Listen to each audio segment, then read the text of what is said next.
Merdeka itu ketika saya secara finansial dan secara pribadi dan secara keluarga cukup dan bermanfaat bagi yang lain.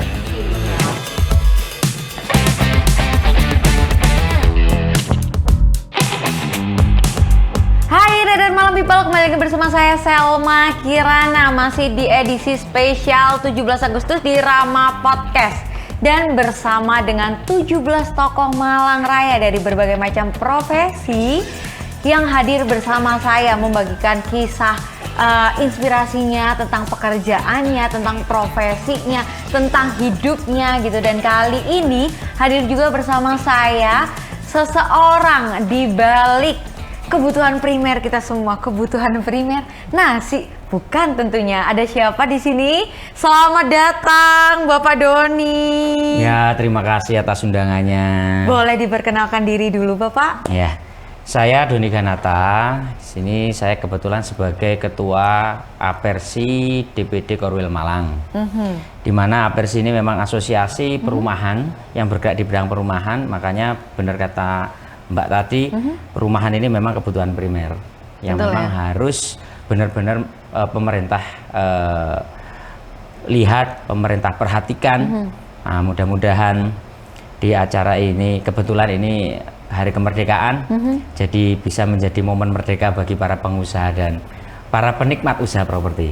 Luar biasa. Dan merdeka untuk teman-teman yang mungkin mau cari rumah juga ya, harus betul. merdeka Harus berumah merdeka. tangga loh. Kok berumah Harus tangga? merdeka. Belum, nggak harus berumah tangga untuk memiliki rumah ya? Nggak harus, karena terlambat sekali kalau berpikir wah rumah tangga dulu baru punya rumah. Itu sangat terlambat sekali. Perlu diingat, lahan di Malang, khususnya di Malang, mungkin di daerah mana-mana juga, lahan itu akan semakin menipis, Mbak. Oh gitu. Makanya investasi rumah adalah yang terbaik, karena rumah begitu jenengan beli, tidak ada ceritanya rumah habis dibeli terus anjlok, jarang. Makanya rumah itu adalah investasi yang sangat menguntungkan, karena nilainya insya Allah tidak bakalan turun tapi akan melesat terus naik. Seperti itu. Selain sebagai kebutuhan juga bisa jadi tabungan atau investasi. Betul. Ya Pak ya? Perlu diingat, masa dulu tahun 97 ya, Krismon itu investasi yang sangat bertahan dan aman itu di properti. Semuanya hancur tapi properti masih bertahan. Seperti itu. Itu tahun 97 waktu kita semua mengalami krisis moneter ya Pak ya. Waktu itu lagi terkenalnya Krismon gitu ya Pak. Nah, itu saya masih umur berapa tahun gitu lah, masih nggak ngerti Pak tentang properti. Tapi yang banget kerasa nih 2 tahun yang lalu, bahkan ya akhir-akhir ini sih kita masih merasakan bahwa pandemi itu menjadi corona itu menjadi sebuah pandemi gitu yang semua sektor juga terasa. Nah, bagaimana dengan bidang properti? Apakah juga sempat linglung, sempat anjlok, atau justru malah melesat kira-kira? Ya, gini. Tidak kita pungkiri bahwa COVID-19 itu betul-betul menghantam semua sektor kecuali sektor kesehatan. Betul, Nah, betul. Jadi itu panen-panennya kelihatannya di sana. Nah, itu. Cuman begini. Oke, itu namanya kita hidup pasti punya masa lalu, tapi kita tidak boleh terlalu terpuruk di masa lalu. Jadi sekarang pandemi memang memukul, umumnya adalah memukul nilai pasar orang. Karena apa? Keterbatasan orang akses untuk menuju ke Malang. Ini kita ngobrol yang masalah Malang ya khususnya, tapi nanti insya Allah ini umum gambaran ini. Jadi saya ambil contoh aja di Malang. Orang namanya beli rumah itu pasti dia butuh melihat rumah itu. Betul. Karena biar tidak membeli kucing dalam karung. Betul. Nah, saat mereka mau melihat, kebanyakan terus terang ya, di Malang ini adalah puncaknya Jawa Timur. Jadi di Jawa Timur itu orang mau kemana, mau berlibur kemana, mau healing kemana, ya ke Malang tempatnya. Makanya liburan pasti padat itu di tol-tol. Nah, itulah sebenarnya yang bisa indikator yang bisa kita lihat bahwa sekarang ekonomi di Malang sudah mulai bergerak normal karena sudah tidak ada pembatasan. Bisa Mbak bayangkan pada saat pembatasan orang mau beli harus melihat lokasi, sedangkan tidak boleh kemana-mana, masuk aja dibatasi. Seperti apa? Nah, kondisinya itu yang bisa dibayangkan. Tapi itu masa lalu. Nek bahasa Inggris itu klemben-klemben roti-roti biyen saiki kan begitu. Itu harus semangat kita itu. Kita nggak boleh. Oh ya saya. Baik, klemben roti-roti. Biyen saiki. Jadi sekarang itu kita sudah terlepas dari masa pandemi. Jadi kita harus bangkit lebih cepat dan harus bertahan lebih kuat. Nah, karena apa? Kita boleh. Ini seperti apa ya? Mobil ya. Mobil itu spion lebih kecil daripada kaca depan. Karena kita nggak boleh kan lihat spion terus ya nabrak dong. Nah, jadi kemarin kita lihat sebagai pelajaran ke depan, kita harus lebih semangat karena pandemi ini sekarang sudah menjadi endemi. Ayo bersama-sama di dunia properti juga kita tidak boleh ngelihat dan drop atas yang kemarin. Iya, kita memang berkurang secara pemasaran pasti. Sektor apa aja pasti berkurang karena aksesibilitas dibatasi semuanya. Sehingga pasti dari sektor apapun kecuali kesehatan pasti akan mengalami penurunan. Saatnya wong poso mesti enek buko. Nah, sekarang ini bukonya. Ayo para kaula muda terutama jangan sampai terlena dengan yang tadi mindset tadi. Wah, saatnya nanti beli rumah nanti aja enggak, karena waktu itu terus berjalan dan kita enggak tahu sampai kapan itu akan berakhir. Jadi itu tadi kembali lagi kalau itu masalah pemasaran di masa pandemi kemarin memang turun, tapi sekarang sudah mulai stabil, harga rumah sudah mulai merangkak ke atas. Nah, sehingga kita developer saling menyemangati, ayo saiki saatnya buko, ayo kita bersaing dengan modifikasi dan kreasi di desain rumah agar para warga negara Indonesia ini lebih merdeka lagi dalam memilih rumah. Lebih merdeka dalam memilih bervariasinya rumah. Makin banyak. Dan kami harap pemerintah juga akan lebih bijak dalam memberikan kebijakan-kebijakan ke depan yang tidak lagi seperti yang pandemi kemarin. Karena sangat terpukul sekali, Pak. Sangat terpukul sekali. Sektor mungkin ada daya beli pingin gitu ya, Pak ya, mungkin ya. Jadi begini, daya beli ada. Ada daya beli itu. Bahkan di musim pandemi kemarin ada teman-teman developer yang penjualannya malah naik. Aneh kan? Nah, tapi umumnya ya turun. Ya naik beberapa aja. Mungkin yang memang target pasarnya duitnya memang bisa disisakan untuk itu gitu ya, Pak ya. Dan begini ya, musim pandemi kemarin itu kita di developer itu sampai ada sebuah promo itu begini, harga pandemi. Nah, artinya iki secara kalau mereka ada fixed income, yang fixed income itu pasti fixed income-nya kan tidak akan terganggu, stabil.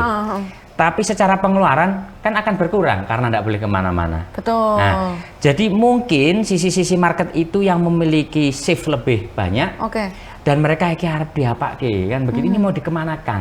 Nah, itulah yang mungkin satu sisi setelah ya namanya pembatasan pasti ada celah ya. Nah, celah-celah itu yang kita gimana caranya bisa mendatangkan omset terutama di properti ini sehingga yaitu daya belinya tetap ada. Artinya apa?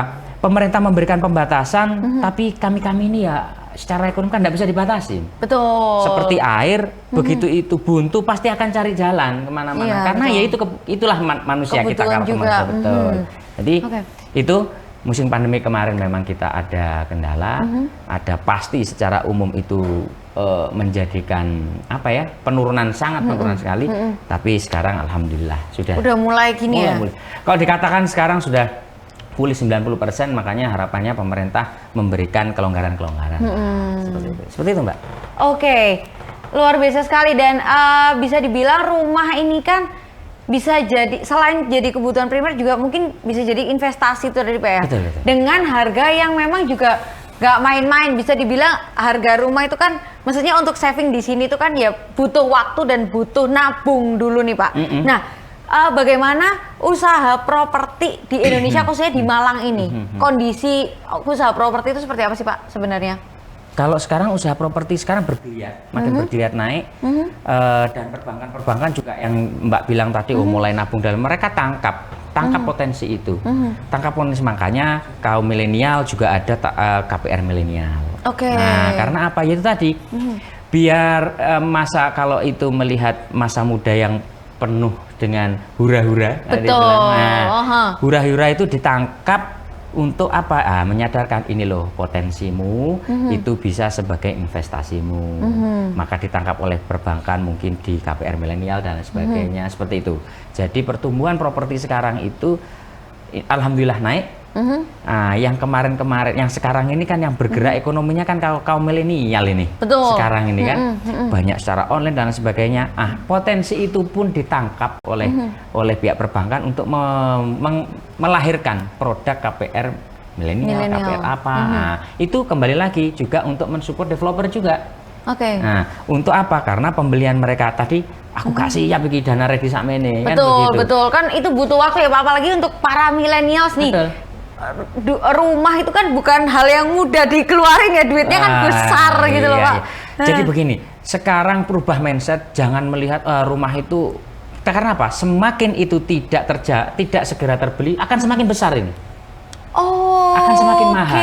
Ini yang tidak kami sadari sih Pak. Ini akan semakin mahal, akan semakin mahal. Jadi apa? Ayo ambil kesempatan yang tidak akan terulang karena waktu akan berjalan terus dan umur juga akan bertambah. Masa produktivitas Anda itu semakin berkurang kan? Betul. Saat ini produktivitas bagus-bagusnya, saatnya ayo menyisihkan. Ini emosi aja sih. Satu masalah emosi, yang kedua masalah lifestyle juga yang harus kita arahkan lifestyle itu menuju ke investasi yang untuk masa depan juga. Jadi kalau waduh beli rumah ini kok mahal, enggak juga. Anda bisa siapkan DP-nya, berikutnya jenengan angsur lah. Diangsur di perbankan ini tadilah yang membantu untuk memanage keuangan juga. Nah, jadi kan dipaksakan, ayo sisihkan sekian. Kamu sudah punya tanggung jawab nih untuk mengangsur. Nah, mengangsur untuk apa? Untuk masa depan kamu. Sekarang begini, Mbak, kalau saya jadi cowok yang aduhai lah, ini kan aduhoi sekarang ya. Baik. Gitu, karena aduhai lah ya gitu maksudnya. Begini, Mbak ketemu dengan sosok cowok tapi dia waduh sudah punya rumah ya, sudah punya, apalagi bukan dari warisan tapi dari usaha. Nah, tentu itu memiliki daya tarik sendiri. Betul. Karena apa?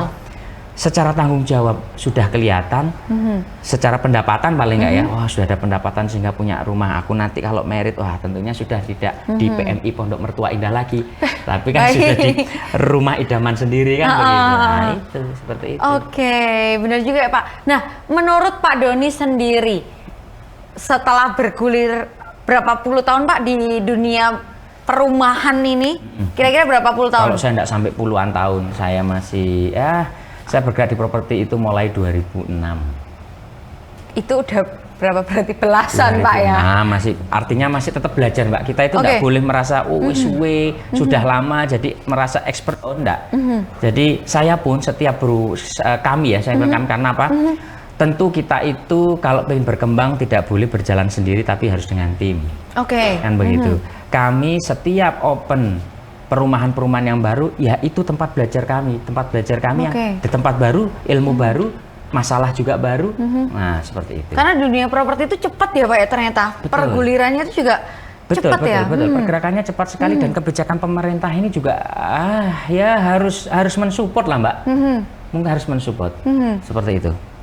Nah menurut Pak Doni sendiri, menurut pengalaman seharusnya mulai usia berapa sih Pak kita nih anak muda udah mulai berpikir tentang rumah atau nyicil buat rumah? Itu sebenarnya harusnya mulai umur berapa gitu?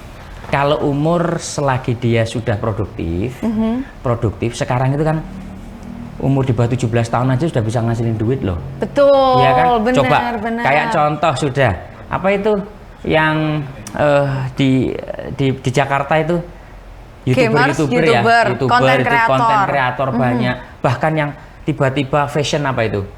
Fashion Week sih siapa itu namanya? Citayam, JJ Slebeu dan lain sebagainya. Itu yang tadinya secara ekonomi anak-anak aja gitu ya. Anak-anak tahu-tahu sudah seperti itu. Nah, artinya kalau dilihat dari umur selagi dia sudah produktif,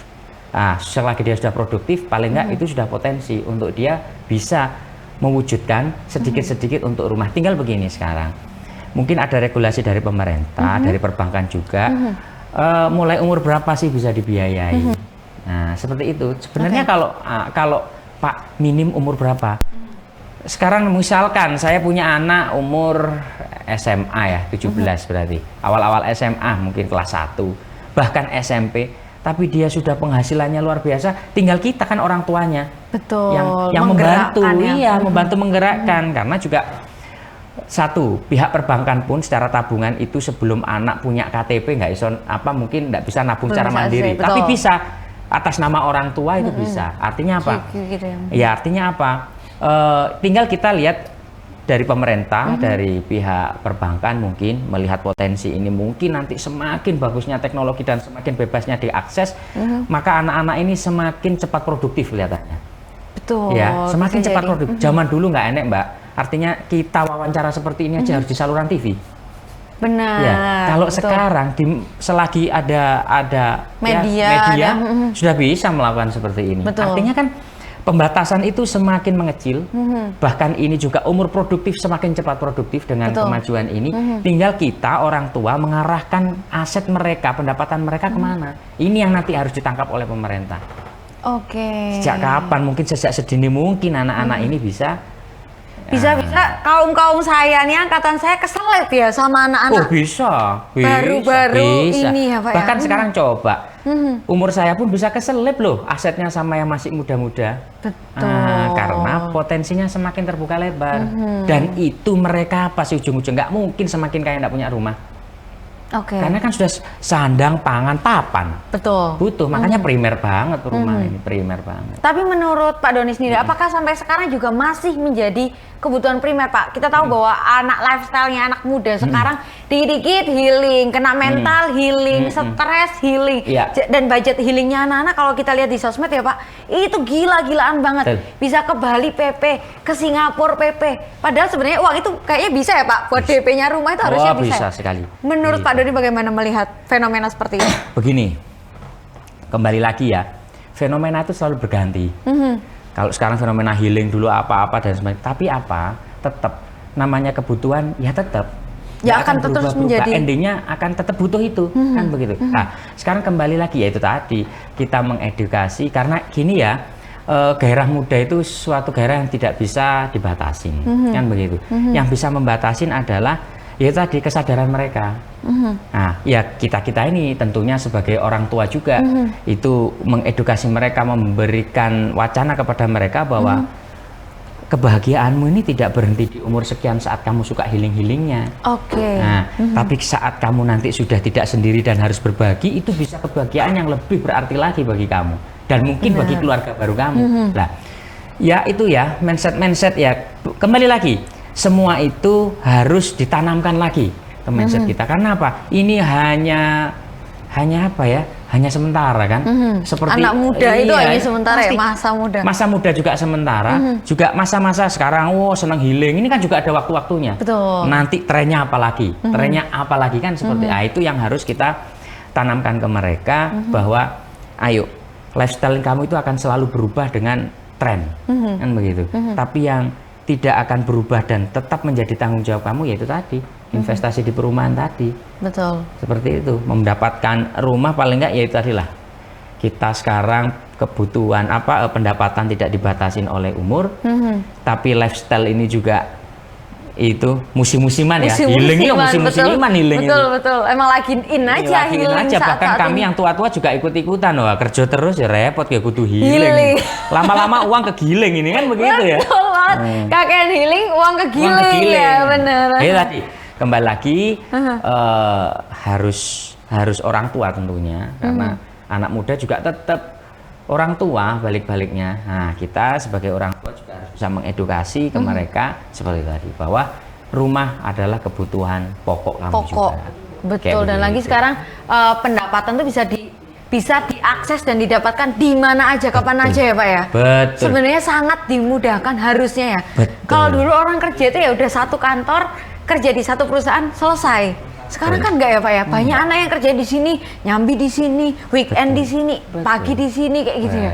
Luar biasa sekali. Sayang banget kayaknya. Saya juga ketampar sih Pak. Harusnya di usia ini saya minimal udah cicilan tahun keberapa gitu ya Pak ya. Gitu ya. Harusnya ya Pak ya. Iya. Tapi menurut saya belum terlambat saya dipertemukan dengan rekan-rekan dari Apersi, dengan Pak Doni juga. Jadi kan wawasan saya bertambah. Oh iya juga ya gitu. Iya, Udah iya. mulai harus nih mencoba untuk menabung dan mulai investasi untuk ke rumah, karena nggak hanya lelaki ya Pak yang wajib punya rumah, wanita pun misal punya rumah. Sekarang kan lagi sering alpha female gitu, alpha woman gitu kan, yang wanita mandiri juga harus tetap punya rumah. Toh nanti walaupun kita ikut suami bisa dikosin. Sekarang dunia pendidikan seperti itu ya Pak ya. Betul.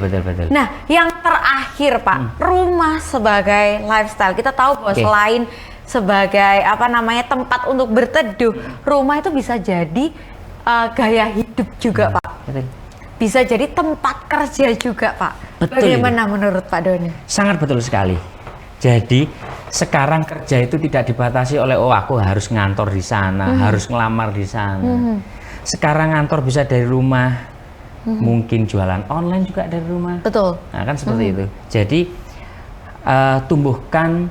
mulai kita tumbuhkan segala sesuatu itu berawal dari rumah memang.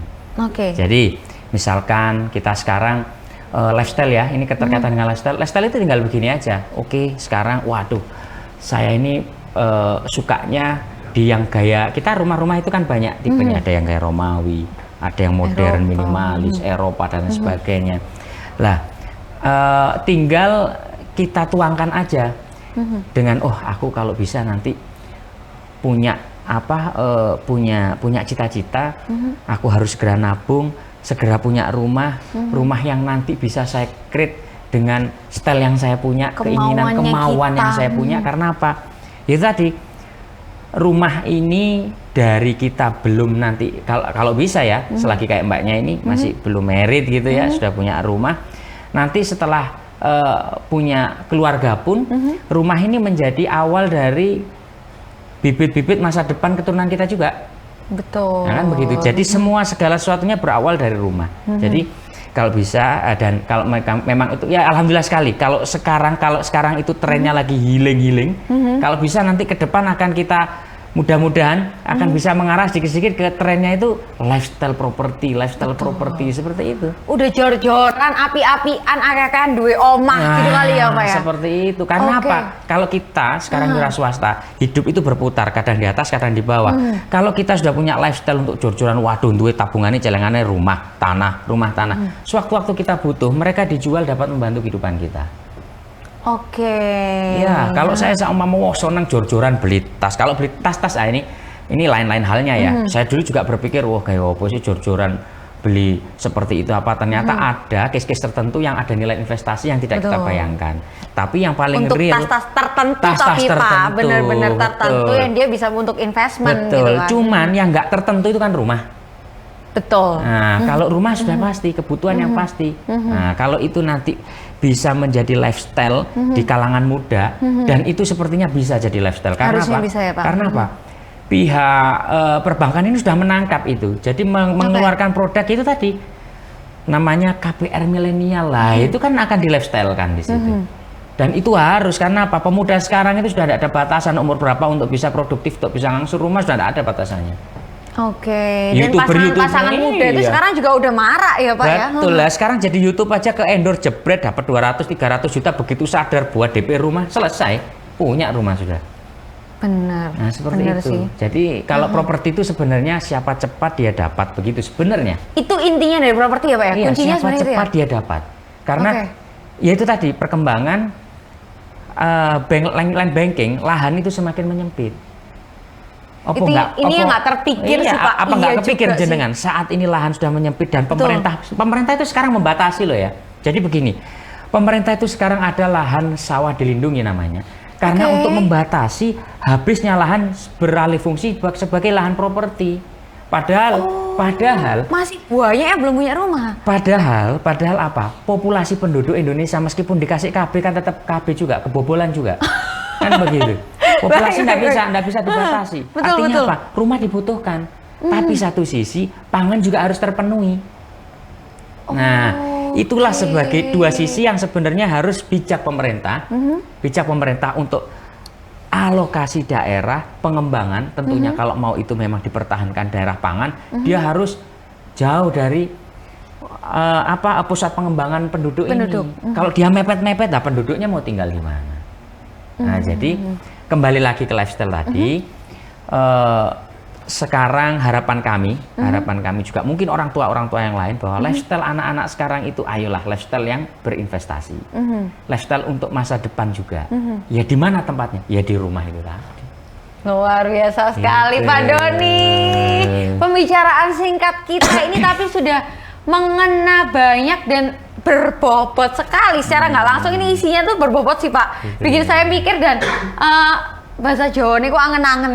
Iya juga ya. Kemarin aja yang baru saya sadari adalah bahwa benar ternyata lahan yang kita nggak bisa ngulang adalah satu waktu. Kedua lahan itu tadi ya.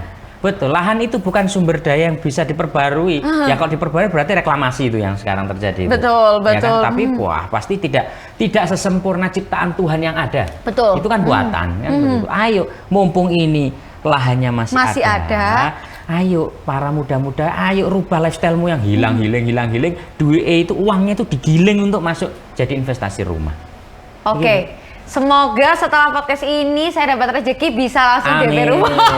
Amin. Pak Doni terima kasih banyak sudah mampir di sini, sudah berbagi dengan rekan-rekan Radar Malang TV.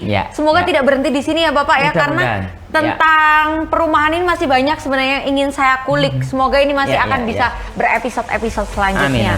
Rekan-rekan Radar Malang TV, sekian perbincangan kami spesial edisi 17 Agustus bersama 17 tokoh yang ada di Malang Raya. Semoga menginspirasi, semoga juga bisa memberikan pelajaran. Saya Salma Kirana pamit dan juga tamu saya hari ini Bapak Doni Ganata. Pamit, sampai jumpa di lain kesempatan. Salam merdeka. Merdeka. Bye-bye.